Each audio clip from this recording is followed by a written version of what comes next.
किसी के भी मन की बातें जानने के लिए 3 तरीके होते हैं, लेकिन इन तीनों तरीकों को समझना अति आवश्यक है। यदि आप इन 3 तरीकों को समझ लेते हैं तो आप किसी के भी मन की बातें बड़ी ही आसानी से जान सकते हैं। बहुत समय पहले की बात है। एक छोटा सा गांव था। उस गांव में 2 भाई रहा करते थे। बड़ा भाई अंधा था और इसलिए वह हमेशा घर पर ही बैठा रहता था और छोटा भाई खेती किया करता था। लेकिन खेतों में अत्यधिक जानवर आने से पूरी फसलें नष्ट हो जाती थीं, जिनके कारण छोटा भाई बहुत ही ज्यादा परेशान हो चुका था। एक दिन उसे एक तरकीब सूझी। उसने सोचा, खेतों में से इन जानवरों को भगाने के लिए क्यों ना मैं अपने बड़े भाई की मदद ले लूं। वैसे भी बड़े भैया अंधे हैं, खेतों में बैठे रहेंगे और जानवरों की आहट आने पर वह उन्हें जोर से चिल्लाकर भगा भी सकते हैं, जिससे हमारी फसलें नष्ट होने से बच जाएंगी। यह सब सोच विचार करने के बाद उसने अपने खेत में एक झोपड़ी तैयार कर ली और अपने अंधे भाई को खेत में बैठा दिया और उनसे कहा, भैया, यदि कोई जानवर की आहट आपको सुनाई दे तो आप जोर जोर से चिल्लाना। यह सुनकर वह जानवर यहाँ से भाग जाएंगे और हमारी फसलें नष्ट होने से बच जाएंगी। बड़ा भाई खुशी खुशी अपने छोटे भाई की बात मान भी लेता है और वह उस दिन से खेत में ही रहना शुरू कर देता है। जब भी किसी जानवर की आहट उसे सुनाई देती तो वह जोर जोर से चिल्लाने लगता, जिससे वह जानवर वहां से भाग जाता था। ऐसा करते करते कई दिन बीत चुके थे। तभी एक दिन उसके खेत में एक हिरण भागता हुआ आया और वह खेत की बाड़ को तोड़कर वहां से भाग गया। लेकिन उसे हिरण का पीछा करते हुए एक राजा भी उस खेत में आ पहुंचा। तभी राजा की नजर उस अंधे भाई पर पड़ती है। राजा उस व्यक्ति से कहता है, देखो, मैं यहाँ पर एक जानवर का पीछा करते हुए आया हूँ, क्या तुमने उस जानवर को यहाँ पर देखा है? पर वह व्यक्ति कहता है, हे राजन, मैं तो अंधा हूँ, मैं भला किसी जानवर को कैसे देख सकता हूँ? लेकिन मैं आपको इतना जरूर बता सकता हूँ कि जो जानवर मेरे खेतों से भाग कर गया है वह आपके लायक नहीं है। आप उसके पीछे अपना समय बर्बाद न करें। राजा संदेह व्यक्त की बात सुनकर बड़ा ही अचरज में पड़ जाता है। वह सोचने लग जाता है कि यह तो अंधा है, फिर इसे कैसे पता चल गया कि जिस हिरण की तलाश कर रहा हूँ वह मेरे लायक नहीं है। तभी राजा उस अंधे व्यक्ति से कहता है, कहीं तुम मुझसे झूठ तो नहीं बोल रहे हो कि तुम अंधे हो और तुम्हें कैसे पता कि जो जानवर यहाँ से भागा है वह मेरे लायक ही नहीं है? इस पर वह अंधा व्यक्ति कहता है कि यह राजन, जिसे आप एक हिरण समझ रहे हैं, असल में वह एक हिरण नहीं है बल्कि एक मादा हिरण है और वह गर्भवती भी है। और जहाँ तक मुझे झांत है, मैंने कभी किसी राजा को किसी गर्भवती हिरण का शिकार करते हुए नहीं सुना है और इसी कारण से मैं आपसे यह कह रहा हूँ कि यह हिरण आपके लायक नहीं है। आप उसके पीछे अपना समय व्यर्थ न करें। यह सुनकर राजा और भी अचरज में पड़ गया कि अंधा आदमी कैसे जान सकता है कि वह हिरण गर्भवती है। राजा कुछ देर सोच विचार करने के बाद अपने सेनापति से कहता है, सेनापति जी, मुझे वह जानवर जिंदा चाहिए, क्योंकि मुझे यह पता करना है कि क्या वह गर्भवती है या नहीं, क्योंकि यह अंधा आदमी बहुत विश्वास के साथ कह रहा है और मुझे इस बात की पुष्टि है। यदि वह हिरणी हुई और गर्भवती भी हुई तो वह हमारे शिकार के लायक नहीं है, क्योंकि हम तो एक हिरण का पीछा कर रहे थे। इसलिए जाओ और पता करो, क्या वह हिरणी है? सेनापति राजा से आज्ञा लेकर आगे की ओर चला गया और कुछ देर बाद जब वह वापस लौटा तो वह राजा से कहता है, हे राजन, इस अंधे आदमी ने आपसे जो भी बातें कही थी वह बिल्कुल सही थी। वह एक हिरणी ही है और वह गर्भवती भी है। यह सुनकर राजा आश्चर्यचकित हो गया। वह सोचने लगा कि एक अंधा आदमी जो कभी देख नहीं सकता वह यह कैसे जान सकता है? आखिर इसे कैसे पता चल गया? ऐसे कई सारे प्रश्न राजा के मन में उमड़ने लगे। अब राजा ने ठान लिया था कि मुझे इस बात की तह तक पहुंचना है कि आखिर यह अंदाज में कैसे जानता है कि वह जानवर गर्भवती है। यह सोचकर राजा उस अंधे आदमी के पास जाता है और उस अंधे आदमी से कहता है, देखो, मैं यह तो नहीं जानता कि तुम सचमुच में अंधे हो या नहीं, लेकिन मैं तुमसे एक बात जानने आया हूँ। क्या तुम मेरे प्रश्न का सही सही जवाब दोगे? इस पर वह अंधा व्यक्ति कहता है, हे राजन, आप जो कुछ भी पूछना चाहते हैं आप पूछ सकते हैं, मैं आपको बिल्कुल सच सच जवाब दूंगा। इस पर राजा कहता है, देखो, एक तो तुम कहते हो कि तुम अंधे हो और दूसरी तरफ तुमने यह बता दिया कि जिस जानवर का पीछा कर रहा हूँ वह एक हिरणी है और वह गर्भवती भी है। तुम्हें कैसे पता चल गया? तुम्हारे खेत में तो और भी जानवर आते होंगे और भी तो जानवर यहाँ से गुजरते होंगे, फिर तुमने यह कैसे अंदाजा लगाया? तभी वह अंधा व्यक्ति राजा से कहता है, हे राजन, आप जिसका पीछा कर रहे थे वह जब मेरे खेत में आई तो उसकी रफ्तार और उसके भागने की आहट से मुझे यह एहसास हो चुका था कि वह एक हिरणी है और मेरे खेत की जो बाड़ है, जो जानवरों को रोकने के लिए खेत के चारों तरफ बनी है, वह बहुत छोटी है, उसकी ऊंचाई ज्यादा नहीं है। लेकिन वह जानवर इस बात को तोड़कर भागे और यदि वह इस बात को छलांग लगाकर पार करने का प्रयास करती तो इससे उसके बच्चे को खतरा हो जाता और इसी बात से मैंने यह पता लगा लिया कि वह गर्भवती है। इस पर राजा के मन में एक और प्रश्न उठा। राजा ने कहा कि तुम्हें कैसे पता चल गया कि वह एक हिरणी ही है और भी 2 जानवर यहाँ से आते जाते होंगे? इस पर वह अंधा व्यक्ति कहता है, राजन, मैं पूरा दिन सुबह शाम यहीं पर बैठा रहता हूँ और मेरे सुनने की शक्ति बहुत तेज है।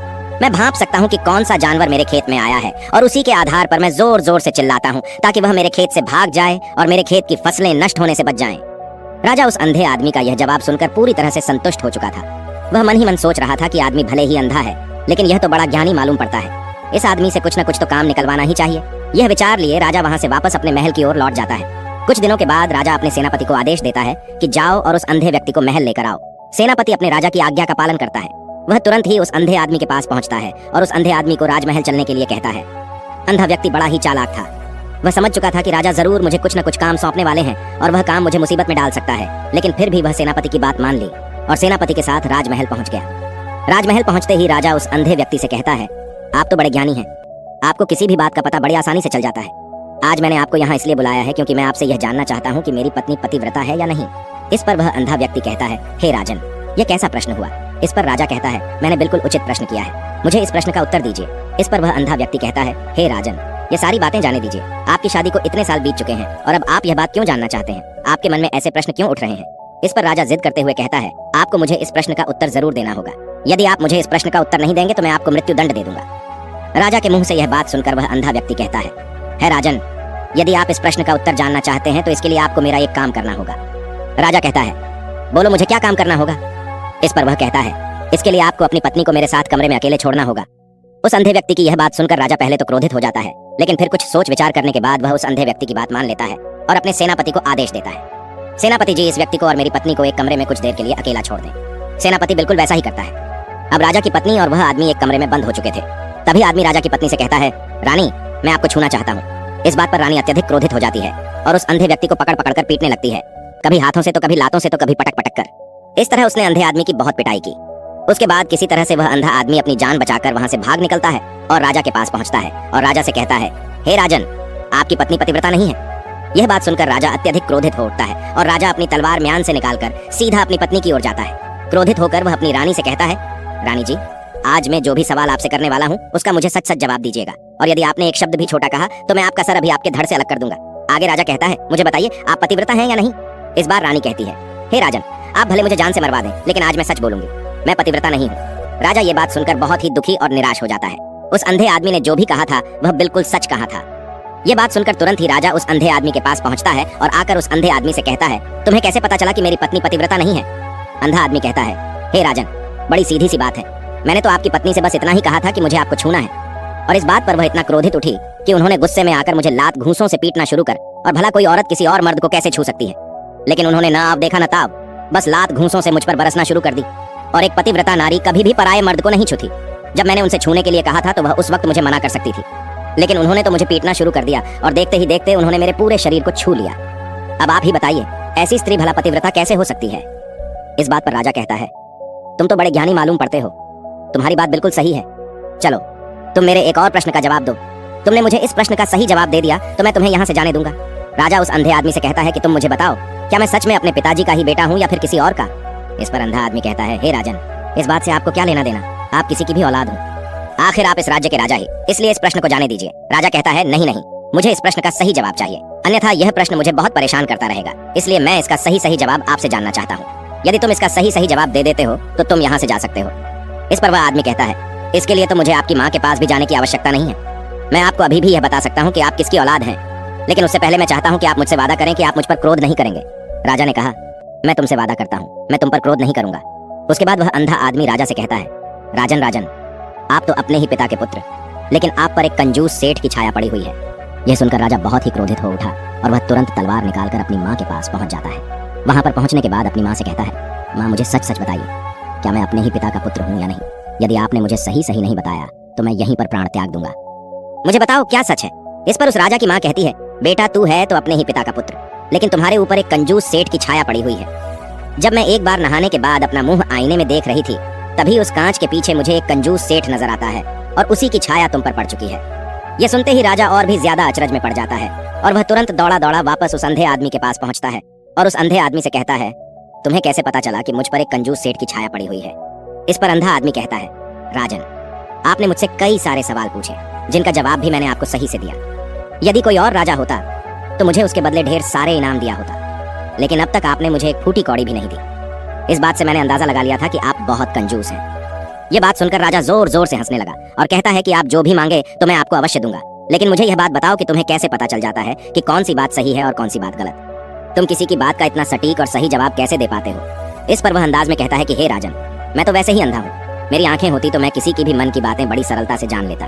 मन की भी एक भाषा होती है और यह भाषा मनुष्य के शरीर के व्यवहार के रूप में देखी जा सकती है। उसकी आंखों से, उसके होठों से, उसकी दान करने के तरीकों से, उसकी क्रियाओं से यह पता किया जा सकता है कि उसके मन में क्या चल रहा है।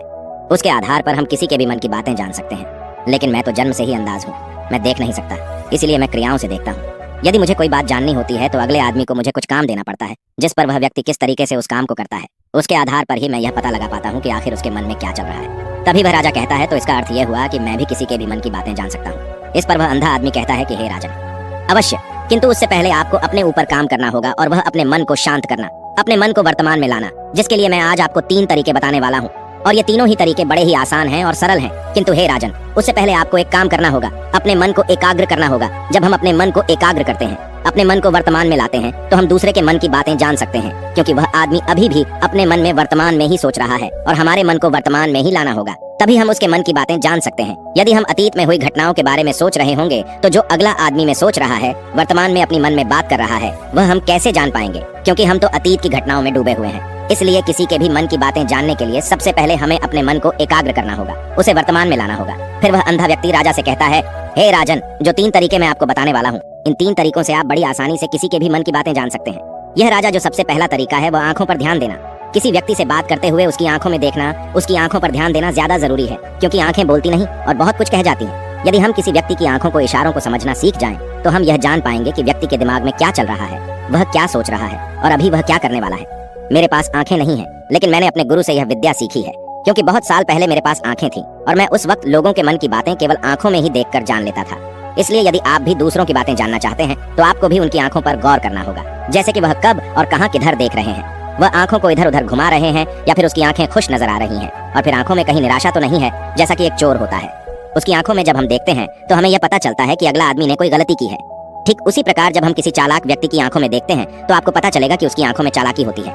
ये एक बहुत ही सीधा और आसान तरीका होता है। यदि आपको यह पता लगाना है कि सामने वाला व्यक्ति आपसे झूठ कह रहा है या फिर सच कह रहा है, तो आपको उसकी आंखों में ध्यान देना अति आवश्यक होता है। यदि आपसे बात करते वह व्यक्ति अपनी आंखें इधर उधर घुमा रहा है या ऊपर नीचे, इधर उधर दाएं बाएं रहा है, तो इसका अर्थ यह हुआ कि वह इस बात से निकलने का कोई रास्ता ढूंढ रहा है, वह कोई झूठ बना रहा है। यदि सामने वाला व्यक्ति आपसे झूठ कहने का प्रयास कर रहा है, तो वह आपसे नजर नहीं मिला पाएगा। ठीक उसी प्रकार दूसरे तरीके में हम चेहरे को पढ़ना सीखते हैं, क्योंकि चेहरे के हाव भाव होते हैं, जिससे हम मन की बातें बड़ी आसानी से समझ सकते हैं, और इन्हें भी समझना बहुत जरूरी है। कभी कभी कोई व्यक्ति अपने चेहरे से, अपने हाव भाव से बहुत कुछ अलग अलग व्यवहार करता है। यदि आप किसी व्यक्ति के चेहरे में गौर करेंगे, तो आप आसानी से समझ पाएंगे कि व्यक्ति निराश है या बहुत उदास है, या फिर वह बहुत खुश है, या फिर उसे कोई बड़ा दुख है, तो अपने अंदर क्या महसूस कर रहा है। ये सारी बातें हम उसके चेहरे के हाव भाव से पता कर सकती हैं। फिर चाहे इंसान जुबान से कुछ बोले या फिर न बोले, लेकिन आप उसके चेहरे से सब कुछ पता कर सकते हैं। आगे अंधा व्यक्ति राजा से तीसरा तरीका बताते हुए कहता है कि हाथों के शरीर का व्यवहार, मन की बात समझने के लिए हमें हाथ के इशारे और शरीर के व्यवहार को समझना बहुत ही आवश्यक है। कोई व्यक्ति जब भी बात करता है, जो आपने देखा होगा कि वो अपने हाथों को हिलाता है, अपने हाथों से इशारा करता रहता है। वह बातों के साथ साथ अपने शरीर का जो व्यवहार है, उसका भी पूरा उपयोग करता है, जिससे हमें यह पता चल पाता है कि वह व्यक्ति हमारी बातों पर कितना ध्यान दे रहा है और उसके मन में क्या चल रहा है। शरीर के व्यवहार को देखने के लिए उसके हाथ हिलाने के चेहरे पर बार बार हाथ लगाने और हाथों को एक दूसरे पर मसलना, ऐसी बहुत सी क्रियाएं करता है। उस पर हमें ध्यान देना अति आवश्यक है। मन की बात को समझने के लिए हमें शरीर के विज्ञान को भी समझना पड़ता है। यदि हम इन 3 तरीकों को अच्छी तरह से समझ लेते हैं, तो हम बहुत जल्दी किसी भी व्यक्ति के मन की बातें बड़ी सरलता और सहजता से जान सकते हैं। इसलिए यदि आपको किसी के मन की बातें जाननी है, तो आपको उसकी आंखों पर, उसके चेहरे पर, उसके शरीर के हाव भाव को और उसके हाथों को ध्यानपूर्वक देखना होगा और समझना भी होगा, जिससे आप यह समझ पाएंगे कि आखिरकार उसके मन में क्या चल रहा है और वह क्या सोच रहा है। लेकिन उससे पहले आपको अपने मन को एकाग्र करना होगा, शांत करना होगा और अपने मन को वर्तमान में लाना होगा। तभी आप उस व्यक्ति की इन सभी क्रियाओं पर ध्यान दे पाएंगे और उन्हें समझ पाएंगे। आप यदि अतीत की घटनाओं में व्यस्त हैं, भविष्य की योजनाओं में व्यस्त हैं, तो आप उस व्यक्ति के हाव भाव पर कभी ध्यान ही नहीं दे पाएंगे, और न ही आप कभी भी समझ पाएंगे कि आखिरकार उस व्यक्ति के मन में क्या चल रहा है, वह क्या सोच रहा है, या काम कोई भी कर सकता है, या एक प्रकार की विद्या है जो मुझे मेरे गुरु ने सिखाई है। राजन, अगर आपको यह जानना है, तो मेरे साथ आपको कुछ दिन रहकर इसका अभ्यास करना होगा। राजा तुरंत राजी हो जाता है और वह उस अंधे व्यक्ति को अपने राज्य का राजगुरु नियुक्त कर देता है और खुद अंधे व्यक्ति का शिष्य बन जाता है। तो दोस्तों, ये कहानी आपको कैसी लगी? उम्मीद है इस वीडियो से आपको बहुत कुछ पता चला होगा। और अगर आप नए हैं, तो हमसे जुड़ने के लिए इस चैनल को सब्सक्राइब करना मत भूलिएगा। मिलते हैं अगली वीडियो में कुछ नए विचारों के साथ। तब तक के लिए आपका बहुत बहुत धन्यवाद।